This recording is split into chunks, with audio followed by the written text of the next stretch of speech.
प्रभु यीशु मसीह के मधुर नाम में सबों को यीशु से है। आज हम दो विषयों पर चर्चा करेंगे।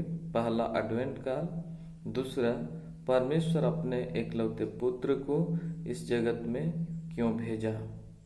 प्रियो, एडवेंट काल का अर्थ होता है प्रभु का आगमन, और इस आगमन काल में हम सभी प्रकार से तैयारियां करते हैं।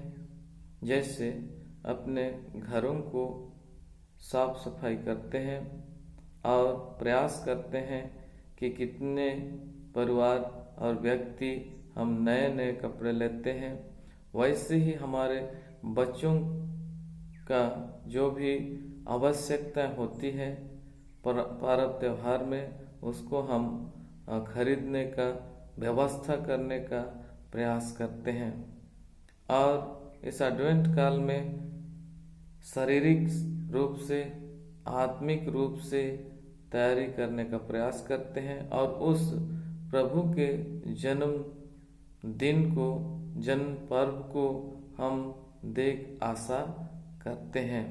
इसलिए एडवेंट काल हमारे लिए 4 सप्ताह का रखा जाता है। जैसे हम समझने का प्रयास करेंगे, यदि हमारे परिवार में कहीं से यदि नए मेहमानों का आगमन होता है या विशेष व्यक्तियों का आगमन होता है, तो हमारे परिवार में अनेक प्रकार से हम तैयारियां करते हैं। उनके आने में, उनके रहने में किसी प्रकार की असुविधा ना हो, उस प्रकार का हम तैयारी करने का प्रयास करते हैं। वैसे ही प्रभु के आगमन काल में भी हम प्रयास करते हैं कि हम आत्मिक रूप से, हम शारीरिक रूप से तैयार होकर उस जन्म पर्व में हम प्रवेश कर पाए। जैसे वचन में हम पाते हैं मत्ती 3 उसका 1 से आगे में, यूहन्ना बपतिस्मा देने वाले का गवाही है, प्रचार है, जो जंगल में शब्द सुनाई देता था उन दिनों में। जैसे यशायाह भविष्यवक्ता कहा था कि जंगल में पुकारने वाला का शब्द हो रहा है, सुनाई दे रहा है कि मन फिराओ क्योंकि स्वर्ग का राज निकट आ गया है। मन फिराओ क्योंकि स्वर्ग का राज निकट आ गया है। क्योंकि प्रियो, यूहन्ना यह भी गवाही देता है कि मैं तो उसके जूते का बांध भी बांधने लायक नहीं हूँ, मुझसे शक्तिशाली व्यक्ति आएगा। अर्थात यीशु ख्रिस्त के विषय में वह प्रचार करता है और कहता है कि जो रास्ता गड्ढे हैं उसको भरो, जो ऊंचे हैं उसको समतल करो, ताकि सचमुच में प्रभु का आगमन निकट है, कहता है। और सबों को प्रोत्साहन देता है कि मन फिराओ क्योंकि स्वर्ग का राज निकट है। वैसे ही हम इस एडवेंट काल में भी अपने जीवन में, परिवार में तैयारी करते हैं और सभी प्रकार की आवश्यकता की चीज़ों को हम व्यवस्था करते हैं और उस प्रभु के जन्म पर्व को हम देखने का प्रयास करते हैं। प्रियो, हम दूसरा में देख रहे हैं कि परमेश्वर अपने इकलौते पुत्र को इस जगत में क्यों भेजा।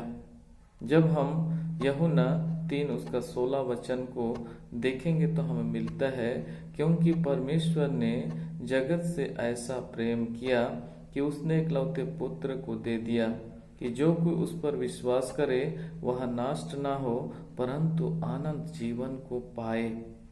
प्रियो, इस जगत में प्रभु का आना अर्थात हमारे पापों का जो छुटकारा मिलना, हमारे पापों से छुटकारा मिलना। क्योंकि जब सृष्टि के दिनों को देखते हैं, परमेश्वर ने अपने मुख से सारी चीजों की सृष्टि की, परंतु मनुष्य को अपने हाथों से अपने स्वरूप में बनाया। प्रियो, अपने स्वरूप में और अपने हाथों से ईश्वर ने बनाया। परंतु प्रियो, उनके आज्ञा के उल्लंघन के द्वारा से इस जगत में पाप आई। और देखते हैं वचन में पाप के द्वारा से इस जगत में मृत्यु आई। रोमी 6:23 वचन में कहता है, क्योंकि पाप की मजदूरी तो मृत्यु है। इस प्रकार से हमारे जीवन में मृत्यु आई। जिन्हें परमेश्वर ने आदम और हवा के रूप में अपने हाथों से बनाया था, उन्हें जीवन का श्वास दिया था और उन्हें आदन की वाटिका में रखा। परंतु प्रियो, जिन्हें परमेश्वर ने आज्ञा दिया था कि जिस दिन तुम इस पेड़ के फल को खाओगे उस दिन सचमुच में मर जाओगे। प्रियो, इस प्रकार से वचन में हम देखते हैं उत्पत्ति की किताब में, और वे शैतान के बहकावे में आकर उन्होंने उस फल को खाया और पाप में गिर गए, जिसके द्वारा से आत्मिक रूप से वे मर चुके थे। आत्मिक रूप से वे लोग मर गए थे। परंतु परमेश्वर ने अपने समानता में, अपने स्वरूप में मनुष्य को बनाया था, इसलिए परमेश्वर मनुष्यों से प्रेम किया। जैसे यूहन्ना 3:16 में देखे कि जगत से अत्यधिक प्रेम करने के द्वारा से अपने एकलौते पुत्र को इस जगत में परमेश्वर ने भेजा, और इस पाप की मृत्यु से बचाने के लिए ही यीशु ख्रिस्त को इस जगत में भेजता है। जैसे हम पाते हैं वचन में निर्गमन 24:17 में, इस्राएलियों की दृष्टि में यहोवा का तेज पर्वत की चोटी पर प्रचंड आग के समान दिखाई पड़ता था।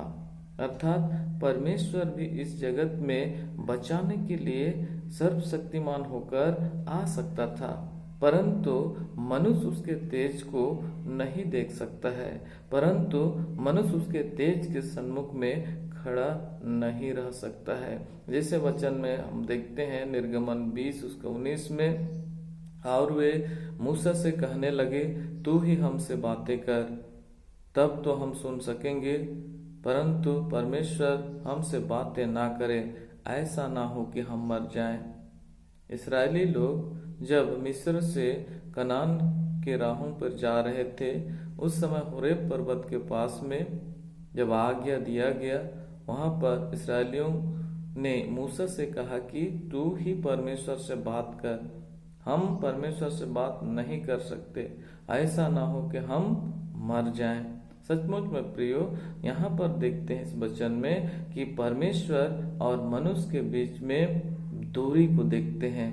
परमेश्वर के सन्मुख नजदीक होना मनुष्य नहीं चाहता है, नहीं चाह रहा है, और परमेश्वर के तेज को मनुष्य नहीं सह सक रहा है, इसलिए योजना बनाता है परमेश्वर कि मनुष्य के रूप में मनुष्य ही उत्पन्न किया जाए, जिससे मनुष्यों का जो पाप है, मनुष्य जो मैं अपने समानता में सृष्टि किया हूँ, उन्हें मैं बचा सकूं।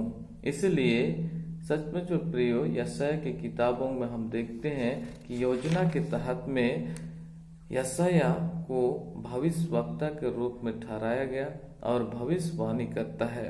यशायाह 7:14 में, इस कारण प्रभु आप ही तुमको चिढ़ देगा, सुनो एक कुंवारी गर्भवती होगी और पुत्र जनेगी और उसका नाम इमानुएल रखेगी। मनुष्य के बीच में, मनुष्य रूप में यीशु को भेजता है कि यीशु सबों के साथ बैठे, सबों के साथ रहे, सबों को सेवा दे, क्योंकि परमेश्वर सर्वशक्तिमान होकर भी ऐसा नहीं कर सकता था, क्योंकि उसका तेज मनुष्य नहीं सह सकता था। इसी कारण से यीशु को योजनाबद्ध तरीके से इस जगत में भेजा।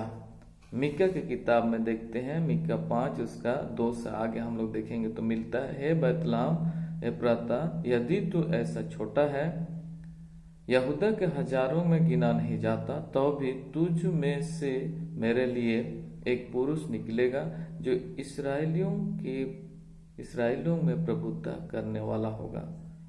तुझ में से अर्थात यहूदा देश के बैतलहम बहुत छोटा सा गांव और नीच गांव माना जाता था।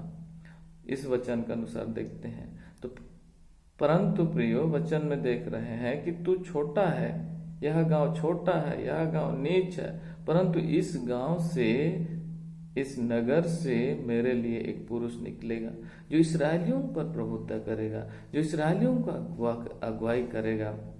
इस प्रकार से प्रियो वचन को देखते हैं और वचन में देखते हैं कि नबियों को परमेश्वर अगुवाई देता है और नबियों के द्वारा से मनुष्यों के बीच में बतलाया जाता है कि प्रभु का आगमन होगा, एक पुरुष का आगमन होगा जो इसराइलियों को अगुवाई करेगा, प्रभुता करेगा। और इस वचन के द्वारा से देखते हैं कि यहूदा देश के बैतलहम गांव में मरियम के गोद में एक बालक को उत्पन्न होते हुए हम लोग देख पाते हैं।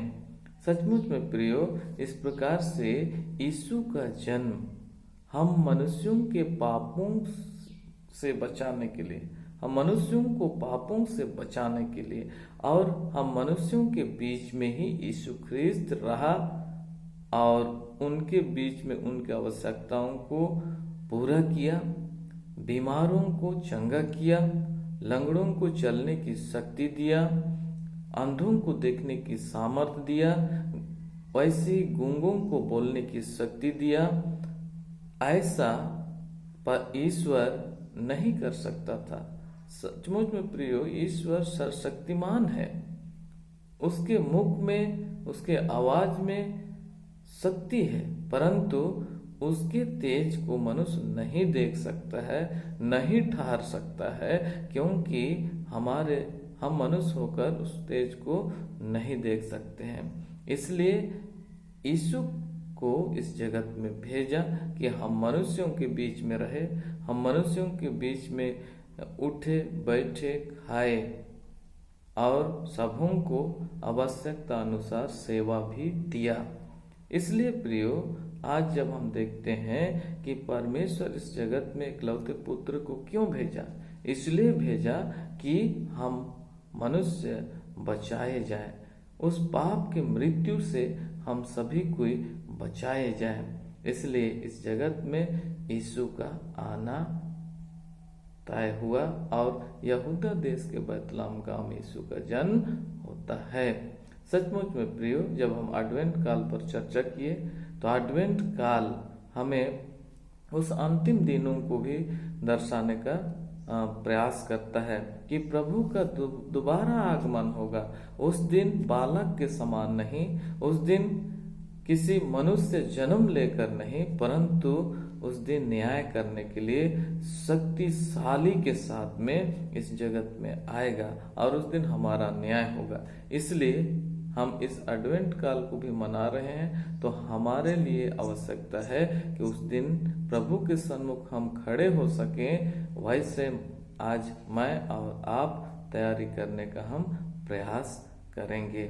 इसलिए प्रियो आइए इस एडवेंट काल में हम अपने जीवन को प्रभु पर समर्पित करें और हम अच्छी रीति से तैयार होकर उस जन्म पर्व को हम देख सकें। प्रभु हम प्रत्येकों को इस वचन के द्वारा से अधिकाई से आशीष दे।